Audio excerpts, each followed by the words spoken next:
Hello my bookish lovelies, Kira here, and today I am going to be going over all the books I read in November.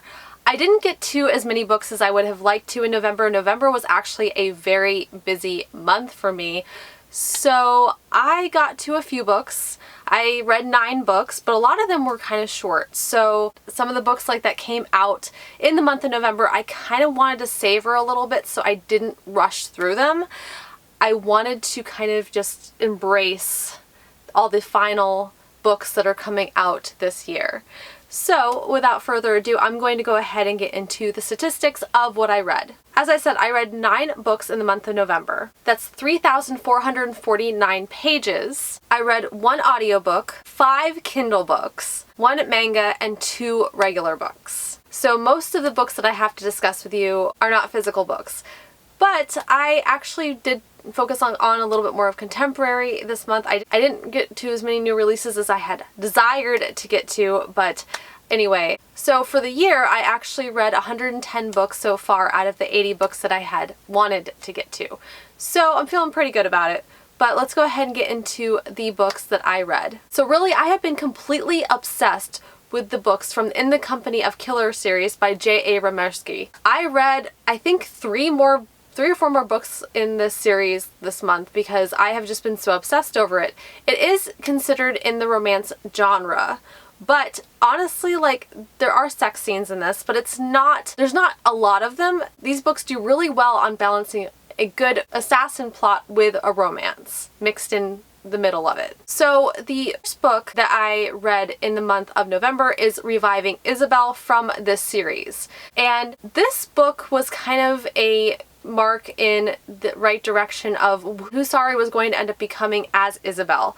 So Sari is this girl. She spent 9 years being a sex slave in this Mexican drug cartel. And the main guy who ran that drug cartel fell in love with her, so she had it better than a lot of the other girls that were trafficked through this. So there is trigger warnings for girl trafficking, drug use. This is a very intense series. It is very violent at times. It's got murder, it has torture.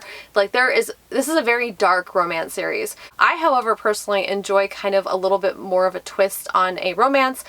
Not so much all the bubbly stuff. Don't get me wrong, I love the bubbly romances, but I really enjoyed these because I really like assassins. I really like assassin tropes. I really like the idea of these covert people having all of these specialized skills. And more than anything, it's not really the murder, it's the specialized skills that, that go into being a spy, where you have to kind of be a social chameleon in order to consistently blend in with whatever atmosphere or whatever situation you are currently in. So I always found that kind of fascinating, how in order to be an assassin or a spy, you have to be completely immersed in a role. So I really kind of enjoyed this because I felt like it really balanced those two things while also extending character development of Isabel. The second book in this series really did that. I ended up giving this a 4 out of 5 stars. I really enjoyed the first one just a little bit more, but this was I felt what could be construed as a transition book into the rest of the series. The second book is actually called The Swan and The Jackal, which is also part of the same series, and this focuses on Victor. Victor is the resident torturer of the In the Company of Killers books, and I kind of really enjoyed his perspective. He's definitely a sadist because he likes to torture, and it allows him to kind of allow his emotions to flow. It's like an artist, except a torturer. Being the fact that he is a sadist, you get to see a lot of violence in this. But he is also very masochistic. It's almost like he really enjoys the emotional pain that he goes through because it's what he grew up around, and he doesn't really know anything else past that. So you really get to see a very much darker side of who Frederick is. Frederick is just this really profound character. And actually, to be perfectly honest, I think he's probably my favorite character in spite of all of the emotional baggage that he has and everything that's going on with us. This book really developed Victor. I don't want to say too much in case you are interested in reading this series, but if you want a book that focuses on just that character, it was this. And it was once again, very intense. And of course, this actually had a very dark, almost gothic feeling kind of romance in it. It really kind of shows all of these different flavors of what romance is to different people, and I like this I like the fact that there's so many books in this series because you get to explore like a lot more about these characters romantically given everything that they've been through, because a lot of these characters in this book are very emotionally damaged from things that have happened in their past. And you get to see like them maybe not necessarily work through it, but kind of try to operate in a romantic situation where they have to figure out how to be a little bit more vulnerable. And when you're as damaged as a lot of these characters are, that's not always the easiest thing to do. I also read the 4th book in this series, and it's called Seeds of Iniquity. This book, like right here, kind of developed the group itself and kind of developed a lot more of the group dynamics because like they were tested. There was somebody who came in to this and she was kind of like trying to get all of their deepest, darkest secrets out. And you get to learn a lot more about the characters like than you ever learned before. I have to say, like, so far, like, this is probably my least favorite book in the series. And I ended up giving like this particular one a 3.5 out of 5 stars. Okay, so this is the last book that I read in the series because this is book number 5 in the series, and this is all about the brother Nicholas, who is actually Victor's brother. Victor is the main person who Isabel and Sari and the series was kind of created around. Nicholas and Victor, like, they're kind of like not getting along right now, and I can't really say why because otherwise that's a spoiler, but you get to see a lot more of who Nicholas is. And I really liked Nicholas was never one of my favorite characters. I never thought I was going to enjoy him. I never thought I was going to enjoy the atmosphere or what he was about or what he was like or anything like that. But I actually ended up really enjoying him as a character because you got to see a lot more like that he wasn't as hard on the inside as he made himself out to be. But once again, like this book, I have to say, like, out of all the books, like this one more than anything heavily focused on girl trafficking. So there was like that dynamic as well, like in the scheme of things. I ended up giving like this one a 4.5 out of 5 stars because actually at the end of this book I ended up falling in love with Nicholas. I thought he was a lot better character than I gave him credit for originally. So the next book that I read is Love and Gelato by Jenna Evans Welch. I've seen this book around. I got it on my Kindle. Like, I do a lot of deals, like a lot of sales on my Kindle. Like, sometimes like I'll find a book for like 99 cents or $1.99 and I'm like, sure, I'm sure I'll eventually get to it. Who knows if I will or not, but like for $2 and it's a book that I've been interested in, I can't really turn it down. So this book is all about this girl named Lena, and her mother died of cancer, and her mother was really bent on having her go to Italy to kind of experience and relive some of the things that Lena's mother went through as a young girl who was going to college in Italy. And so Lena ends up going to Italy to meet a father that she has never met nor has she ever heard of before. And so she's going through a really tough grieving process. She's trying to heal herself, and she's really struggling with all of this because I mean, of course, you know, like losing a mother or losing any parent is not an easy thing to do.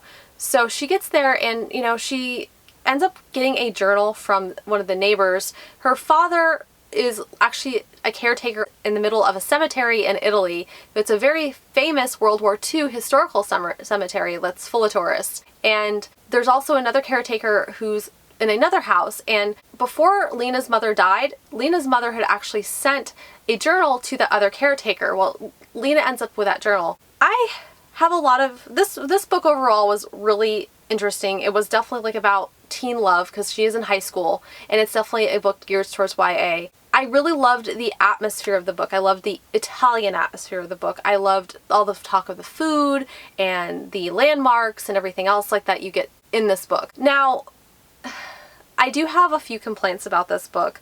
I originally had this book like at 4 out of 5 stars, but the more I think about it, I'm not sure I'm going to end up keeping that. For right now, it's still at a 4 or 5 stars, but I know like that this book is really more about the journey than it was, you know, the overall structure of the plot. But she had a journal in her hand that had all of the answers in it for all of the things that she was trying to discover about her mother, things that she never knew before. And because of that, she kind of just takes her time reading it. And I get like the logic behind it. You know, like it's like the last book of a series. Like once you're done with that, you're not going to get any more from those characters. You're not going to have any more words from those characters. And the same thing goes for her mother. Like once she was very kind of struggling like with working her way through it because she didn't like want to be on the last page and never have another new word from her mother. So I get the plot behind it. So definitely get the reasons like why like they structured it the way they did, but it definitely like it was I don't know if you guys have ever seen My Girl 2. It's an old like 80s, early 90s movie, and you know, she goes to California and she's trying to find like out more about her mother, who was kind of trying to become a movie star. And okay, so we don't have the movie star, and this book's not set in California, and it's actually in Italy instead. And of course, like, we have a journal, whereas Veda in My Girl 2 did not. So there are a lot of differences. But it was definitely like a feeling of trying to discover yourself, or like who you are, by discovering who your mother is or who your parent was. Things that you didn't know about them before. So I kind of felt like this had a very My Girl 2 kind of vibe. So if you enjoyed that, you probably will enjoy this book as well. But once again, like, I mean, she could have saved herself a lot of hassle if she had just read the journal. And yes, once again, I understand like the journey was way more important than this, but I have a lot of mixed emotions about this. I enjoyed it when I read it, but the more I let it settle with me, the more it kind of doesn't really settle right, and the more flaws I'm finding with it logically, like that, you know, could have probably been maybe tackled a little bit better. Maybe like not even include the journal, but the journal was kind of like very blatantly honest about everything that was going on. So maybe like not make the journal so blatantly honest about everything that's going on, and allow her to figure out like the parts that she needs to fill in the blanks, because everything was explained in the journal. So for now, I'm probably going to leave it at 4 out of 5 stars, but I can't guarantee that I'm going to keep it that way. I enjoyed it when I read it, and I do definitely intend on reading more from this author, because I want to see what else she has to come up with, because it was so enjoyable, which is why I rated it 4 out of 5 stars initially. But I don't know. I will see how I like the other ones. I read Neal Shusterman's The Toll. This is the final book in the Scythe series. I love this series. This series has got to be by far and above one of my favorite series of all time. And I personally enjoyed this. I know that there was a lot of people who did not feel that way. I feel like this book, being how they approach the ending of this series, is going to be very polarizing, because a lot of people love the atmosphere so much of the original and how it was structured. And the fact of it is like things really kind of go to shit in this book. So you don't really have the same kind of atmosphere like that you did with the first and the second book, because things are kind of like not okay with the world.